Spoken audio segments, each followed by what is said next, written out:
mistake, 12:28. Yeah, One, good. 12:28. All right. Welcome to another Straits Times World Cup podcast. We're done with the group stages and have seen a number of surprises, both good and bad, depending on your perspective. England have become an exciting prospect once more. Can you tell I wrote this before the Belgium match? And an absence of cohesion, Argentina have managed to slump through somehow. And not least, the champions Germany were knocked out. I'm your host, Jonathan Roberts, and I'm joined by ST Sports correspondent Sazali, Abdul, Aziz, and SPH head of podcasting, Ernest Luis. Hello. Yo. Hello. I will cut out the gaps from that one, shall I? So, chaps, before we briefly dissect the German debacle, how has your World Cup been so far? Is it one for the ages? Sazali? Yeah, I've loved it. I can't really remember the last time I enjoyed a World Cup this much since probably France '98 for some weird reason. Wow. No, honestly, 2002, okay, Brazil winning, and then 2006. And then 2010. I mean, it just... You didn't enjoy the 2014? No, not really, honestly. And wow. last 3-4 World Cups to me have been, it's once every 4 years kind of thing. But, there's some... I feel there's something special. There's so many goals, so many great saves. It gets better with every round of matches. Eva Russia for Sazali. Yeah. Ernest, what do you think? For me, it's different. It's I don't feel as exciting as some of the other previous World Cups. And I think one of the things that I can't get used to, and maybe a lot of people can't get used to, is the fact that the smaller teams have actually outdone themselves. You get a lot of upsets and last-minute results. And I think maybe we're entering a new phase of World Cup competition. The small teams are not as small as they used to be now. Well, only if they keep it consistent. Because, don't forget, everyone thought Greece were amazing when they won 2004 Euros. Yeah. What happened to them? Yeah. Well, then again, there's the whole thing with the country as well. But, nobody remembers Greece anymore. Kind of reminds me of the English Premier League, where the smaller teams now are tougher to beat. So the competition is improving at the World Cup level, which is good, actually, for the game. Yeah. Well, speaking of which, chaps, the big news is still, what happened to Germany? Yeah, I mean, everything happened and nothing happened to them, I guess. I spoke to a couple of local coaches about this, and from their perspective, a coaching perspective, it's, they say that, there's this champions curse, I mentioned France '98, 2002, they got knocked out in the first round as well. They see it as, these defending champions, they go into the next tournament 4 years later, playing basically the same kind of football they played when they won the tournament. So, in other words, they're outdated, and pretty much Germany, yes, they had Lahm retire and Schweinsteiger retire and Klose retire, but they had sort of like for like replacements, and I guess the style just was a bit outdated. But you can't just maybe. put it down to like for like replacements. I mean, for me, it is that the team that set the world on fire and suddenly became exciting Germany in 2006, I think. 2006, right? 2006 was the start of the building up of this team. Yeah, when Germany started playing exciting football. I can't say again because they didn't before. That team, like you say, Lahm, Klose, Podolski, they've gone now. And you can say, oh, well, they've got like for like in, but it's about the team. If the World Cup is about anything, it's about the teamwork. And if you don't have that team, and for every World Cup champion, I think you're building a new team for the future, or after about 3 World Cups, you're back to square one again. I mean, like for like, let's say, take, for example, the main striker. I mean, the first match, Timo Werner. I thought during the first half he was like some tourist in Russia or something. I didn't even know he existed. And in terms of overall quality, look at, if you compare him with Klose, obviously there's no comparison. The other thing is the team. It's a team game, and Germany, I mean, strange. They seem very disunited going into all the games. I mean, something has been troubling. There must have been a rot earlier before the tournament. There was a spat between the goalkeepers, when they were questioning why Manuel Neuer was allowed to get back straight in after 9 months out in injury. So I think mentally they seem to be disunited. But the manager, I mean the coach I should say, is still doing all his lucky charms. I mean, Joachim Low is still touching himself in all the right places to... that seemed to work last time. Well, he's touching himself in all the right places but making the wrong calls. I think, I agree with Ernest. you see, I mean, it's fair to say, okay, we earmark, Timo Werner as closest heir. But, after a game where he basically looked invisible, after 2 games, he still started the 3rd game. Joshua Kimmich on the right side of defense, he's supposed to be, Lam's successor. He was in great form throughout the season. First game, he was terrible. Second game, he was bad. I think a lot of it is still about teamwork, though. The individual can have a bad game, but if you're not playing as a team, which is why I'm still surprised and disappointed that Argentina have got through, because they're not really playing as a team. They're as, to use Ernest's analogy, tourists. It seems to be. There's Messi and 10 tourists. If the reports are to be believed, they really are playing as a team, because they basically let the team select the team lah. So. It depends on how you look at it, I guess. Well, seeing as they are through, let's go on to the round of 16. Sazali, who do you think is in trouble and who's got a pretty easy route? Well, talking about easy routes, obviously England fans are looking at the silver lining of losing to Belgium, because they're in the so-called easier bracket where there's only 2 former winners themselves included. So-called. Right? So-called. Yeah. And the other side, there are 10 titles shared across four former winners. But before I say anything about England, I have to repeat that before the World Cup kicked off, I mentioned that England would be in the quarterfinals, and you scoffed at me. You said you wanted to sell me magic beans. Well, I would say I just said that some people would want to sell you some magic beans. I never actually scoffed at. Okay, admittedly, I did not have much hope for England. But then again, a good place to come in at. Low expectations, and they're exceeding it. Again, though, it is a team. It is them playing as a team, and that is wonderful to see. Everything is about the team. If they can feed Harry Kane a bit more, fantastic. I think we're in Wonderland. But the risk is that you suddenly become Kane dependent. You think England's going to get through then? Yes, I think England's going to beat Colombia. I'm not so sure. This is the tricky thing about England. Of course, I can see them beating Colombia, but for some reason, I can see them tripping up against Sweden or Switzerland.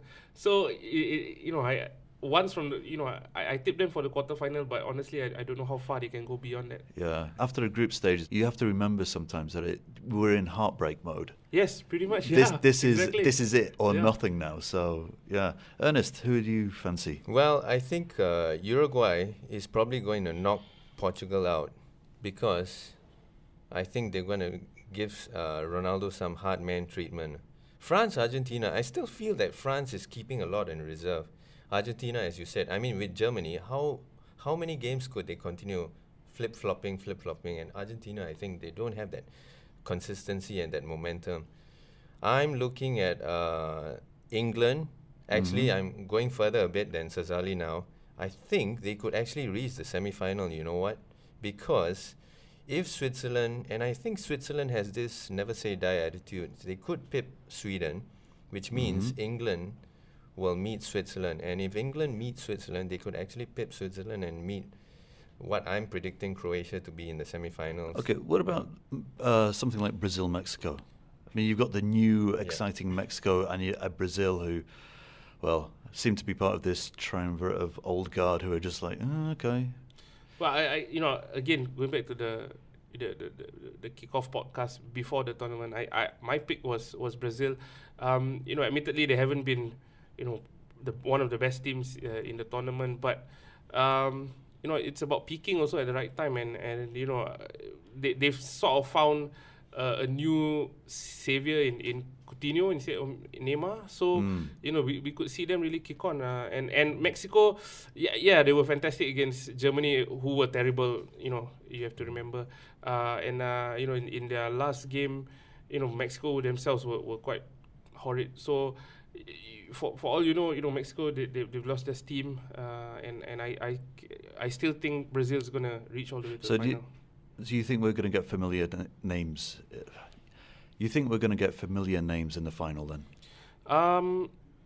Not really. No, I agree with Ernest. I think Uruguay is going to beat Portugal, and even the winner of the France-Argentina game. They have I mean, yes, they have Godin and Jimenez, the two defenders from Atletico, and for some reason they really do shape up like Atletico as well. They have a really good striker, or two really good strikers up front. They've got a really tough, defense, and a good goalkeeper. So I think they can go pretty far. But I don't think they're going to beat Brazil in the semi-finals. So I'll just add on to that. In that bracket, of course, I always have a soft spot for Mexico since the 1986 World Cup. And on paper, yes, I think Brazil does have the edge over Mexico. Mexico cannot finish. They cannot finish well. But I somehow feel that if they continue their play acting, the referee is going to be on the watch for that in the game against Mexico. And if Mexico can just get that first goal, they might really throw the Brazilians off. So we don't know. I'm hoping for the best. I'm not sure. Well, we do actually have one day before the round of 16 starts. And how do you spend your spare time in Russia without a day without football? Well, we're going to travel now west to Sazali? Kaliningrad. There's been so many wrong takes of that where I can't even pronounce it properly, so Sazali has manfully stepped in. Anyway, we're going there to meet our man in Russia. David Lee has been there covering the matches, and this is his second audio postcard. I warn you, he tries to sing in it. David.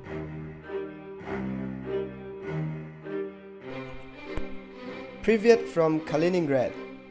This quaint Russian outpost that shares no common border with the mainland and is sandwiched by Poland, Lithuania and the Baltic Sea.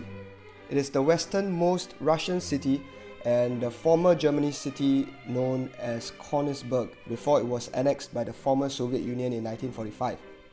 So the most unique thing I've seen here is the House of Soviets, which started construction in 1970 but is still not completed yet after almost, 50 years? It reminds me of the incompleted hotel in North Korea. And you can Google the House of Soviets because it looks so weird with its brutalist cube shape that locals call it the buried robot because it looks like a massive robot's head jutting out from the ground. So the buried robot is found in the city centre and overlooks the fan fest here.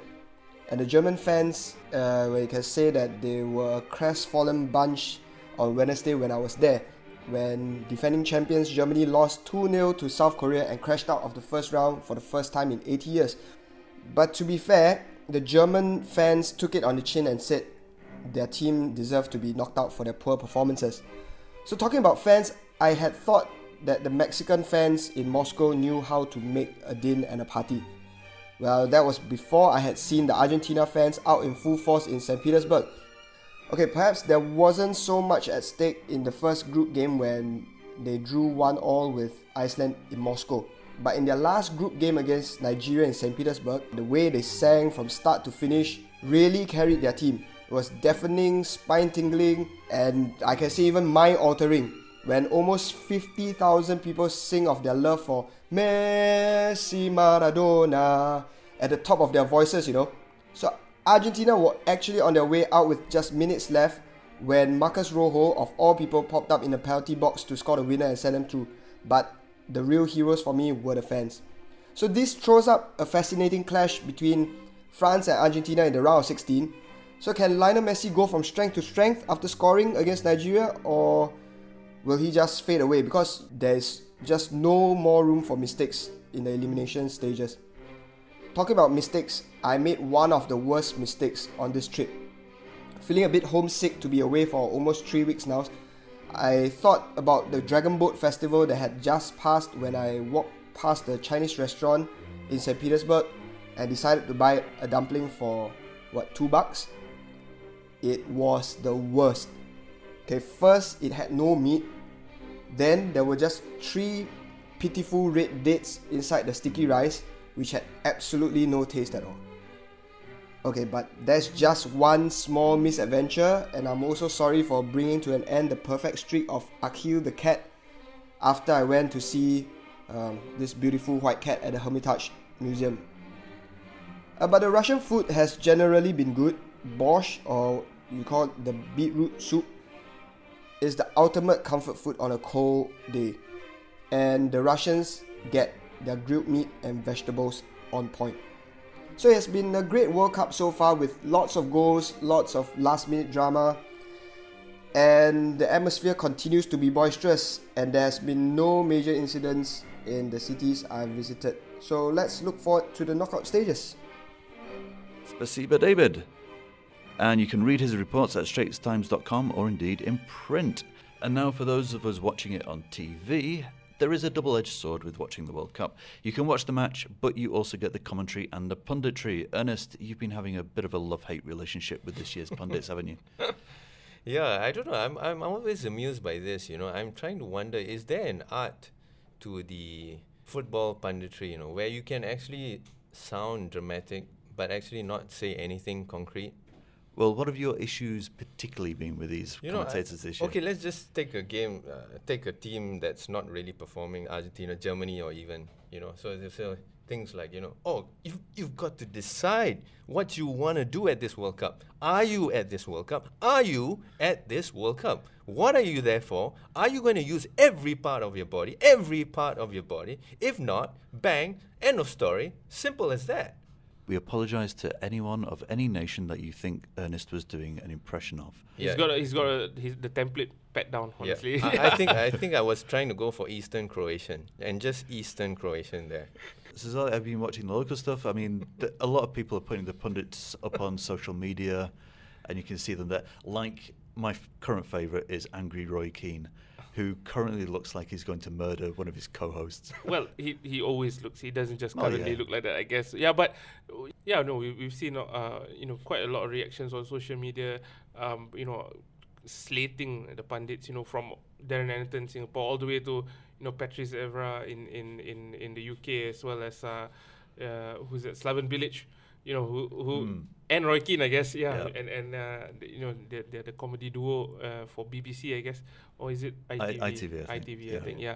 But yeah, I mean, I think the only issue I have, and it's not a huge one, is it's maybe a mild annoyance, is that they get so many former players just recently retired, or even some of them are still playing actually, like Cesc Fabregas, Patrice Evra, and some of these guys, they're not really pundits, they're still players, so they don't really give that much of an insight. They sit on the fence a lot. Didier Drogba is one of them, They don't want to insult their exactly. pals. They don't want to insult their pals, they don't want to say something that might get an entire continent angry with them. So in the end, they offer you pretty much nothing. Bang, you got to decide what you're there for, I say. I think you love it more than hate it. Clearly, he studied it a lot. But JB, I need to ask you this. I mean, Sazali and myself, we are Singaporeans, so we're no way in the right place to ask this question. You, being the authentic Englishman here, The Mat Saleh here. yeah, you're from the land that gave us the art of football commentary and football punditry. What is it about this art? Can you sound dramatic while saying nothing? Well, we have a number of famous commentators. John Motson, who recently retired, who was like a statistician. Yeah. He knew every fact about every football match when he was commentating. To be really notable, though, you have to have screwed up in some way, though, or just inadvertently said the wrong thing. There's a very famous commentator called David Coleman who is famous for tripping up. In fact, they even created this column called Coleman Balls, which collated all his mishaps, and it became Coleman Balls was a standard thing for commentators saying the wrong thing. So some of his famous ones are like, don't tell those coming in the final result of that fantastic match, but let's have another look at Italy's winning goal.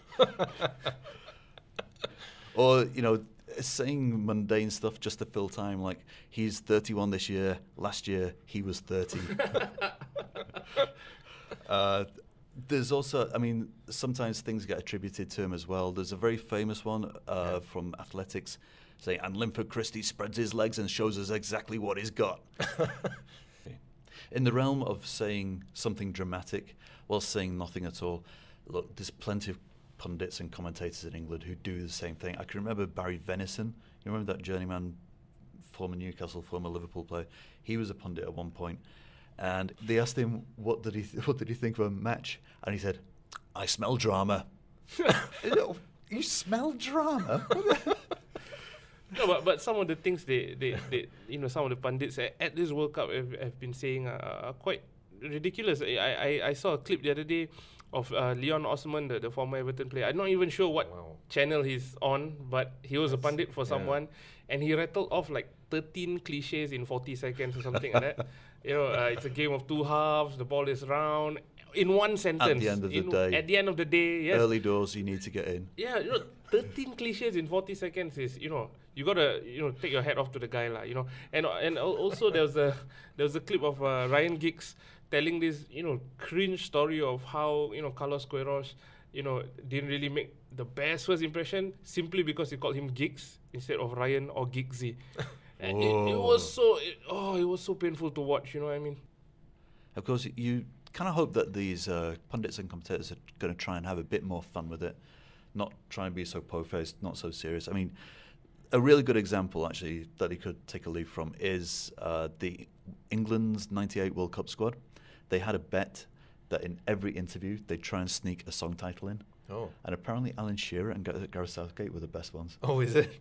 I can't remember the exact I saw the video, but they did fantastic. it so. Yeah. They were so poker-faced. And I think about halfway through, the media picked up on it, and they asked him, and they asked Alan. I think Gary Lineker was the one asking Alan Shearer, and Alan Shearer replied with a song title, and denying it. So it was fantastic. Yeah.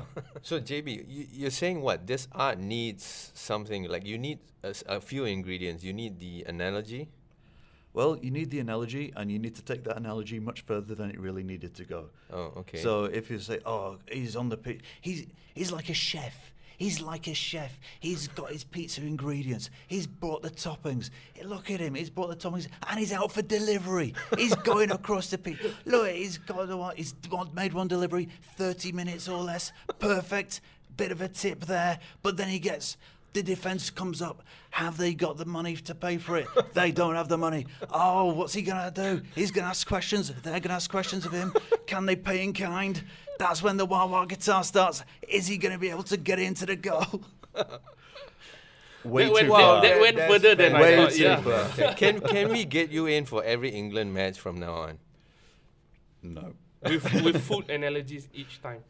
And with those horrible commentaries, that's where we'll leave it. I really apologise. We'll never do it again. What the hell? Let's go further.